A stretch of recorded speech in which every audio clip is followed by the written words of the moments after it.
হরে কৃষ্ণা, রাধে রাধে। সম্মানীয় দর্শক শ্রোতা বন্ধু, আজকের ঐশ্বরিক সনাতনী পাঠের পর্বে আপনাদের সুস্বাগতম।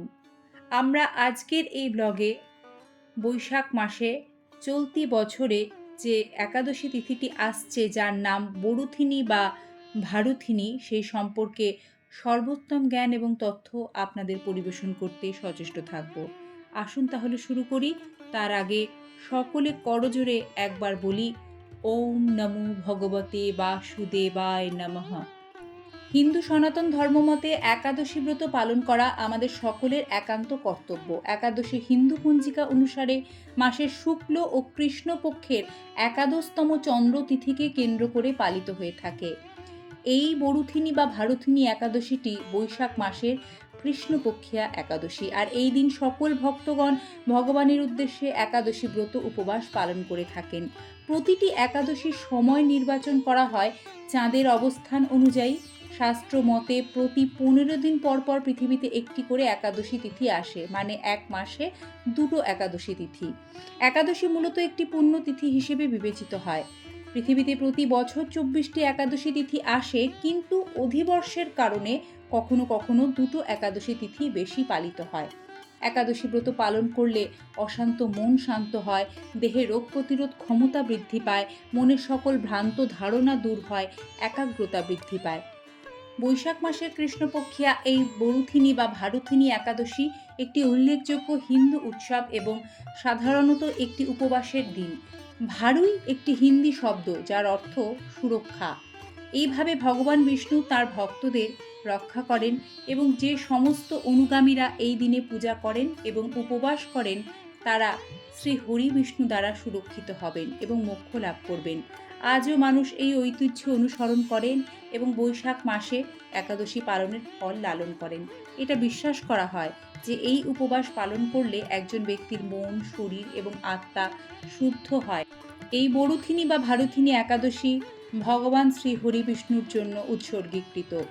এছাড়াও এই দিনটি ভগবান বিষ্ণুর পঞ্চম অবতার বামুনকে উৎসর্গ করা হয়।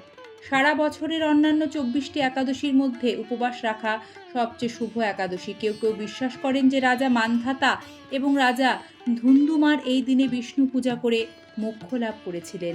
যেখানে অন্যান্য ভক্তরা আবার এটাও বিশ্বাস করেন ভগবান শিব বরুথিনী একাদশীতে একদিনের উপবাস করে কোনো একটি অভিশাপ থেকে মুক্তি লাভ করেছিলেন।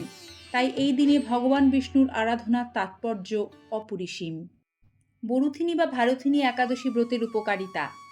ভারুথিনী বা বরুথিনী একাদশী ব্রত পালনকারী ভক্তরা যে সুবিধাগুলি ভগবান শ্রী হরিবিষ্ণুর আশীর্বাদে লাভ করেন সেইগুলি হলো: আপনি আপনার লুকোনো গুপ্ত শত্রুদের বিরুদ্ধে জয়লাভ করতে পারবেন, জীবনের সর্বকাজে সফলতা পাবেন, আপনি খারাপ স্বাস্থ্য কাটিয়ে উঠতে পারেন, মৃত্যুর পর মোক্ষ লাভের একটা সুপথ আপনি তৈরি করতে পারেন। ভগবান বিষ্ণু আপনাকে অশুভ শক্তির হাত থেকে সদা সর্বদা রক্ষা করছেন। আপনি একটি ইতিবাচক মানসিকতা বিকাশ করতে পারেন এবং স্বাচ্ছন্দ্য বোধ করতে পারেন। উপবাসে ভগবান বিষ্ণুকে স্মরণ করলে আপনার সকল মনস্কামনা পূর্ণ হয়, জীবনের সমস্ত বাধা কেটে যায়। চাই নিষ্ঠা এবং ঈশ্বরে বিশ্বাস। এবার আমরা আলোচনা করব বরুথিনী একাদশীর ব্রত মাহাত্ম্য।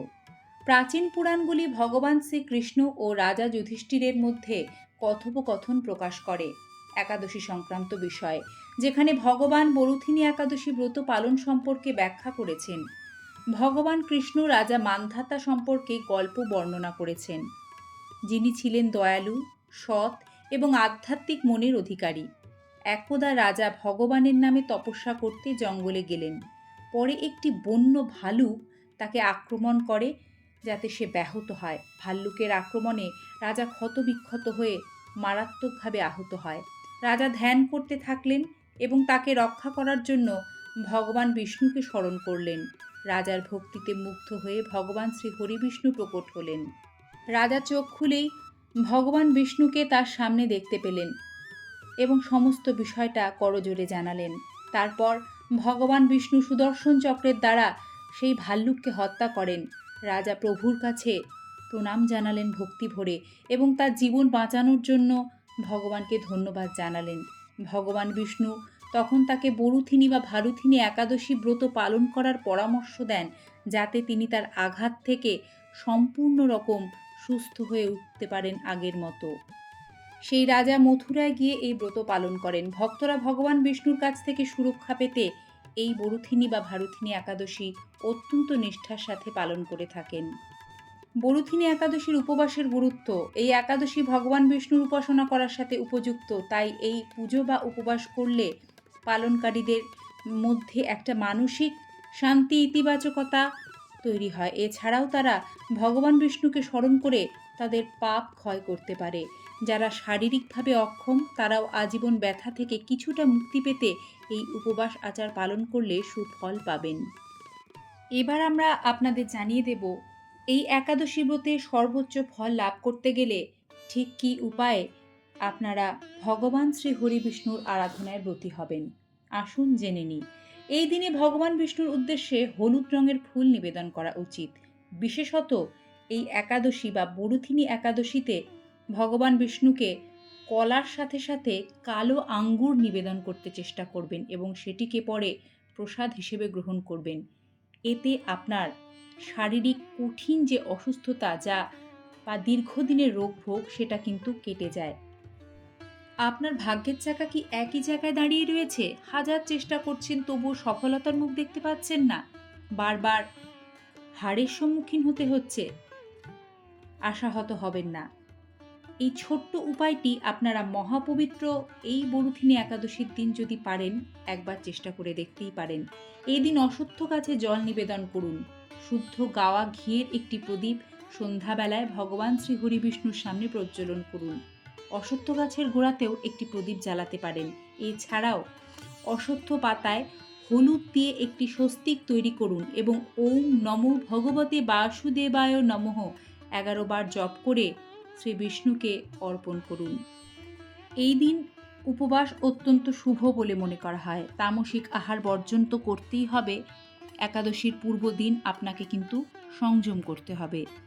এই সমস্ত ব্রতবিধিগুলি পালন করার পূর্বে সকাল সকাল উঠে আপনাকে এই পবিত্র দিনে কিন্তু স্নান করে শুদ্ধ বস্ত্র পরিধান করতে হবে। হলুদ বস্ত্র পরিধান করার চেষ্টা করবেন। বিষ্ণু সহস্র নাম পড়ুন। এটি এমনই শক্তিশালী যার ফলে অশুভ শক্তি আপনাকে ছুঁতেও পারবে না। দরিদ্রদের দান করুন।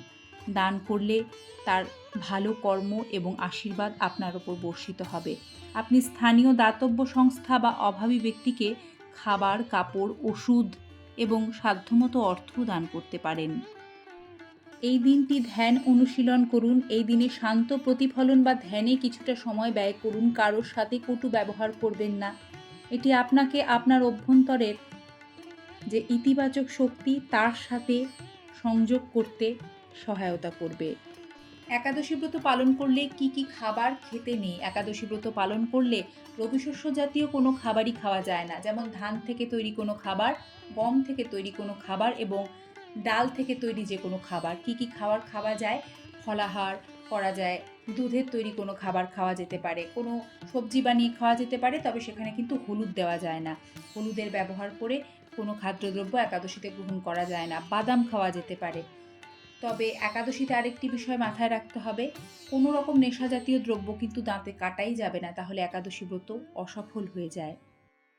যে শ্রদ্ধাবান ব্যক্তি নিষ্ঠা ভরে এই ব্রত পালন করেন তিনি ইহলোক ও পরলোকে সমস্ত প্রকার বাঞ্ছিত ফল লাভ করেন। আসুন আমরা সকলে মিলে এই পুণ্য মহাপবিত্র একাদশী তিথি শাস্ত্রীয় বিধান অনুসারে পালন করে এই সুফল লাভ করি।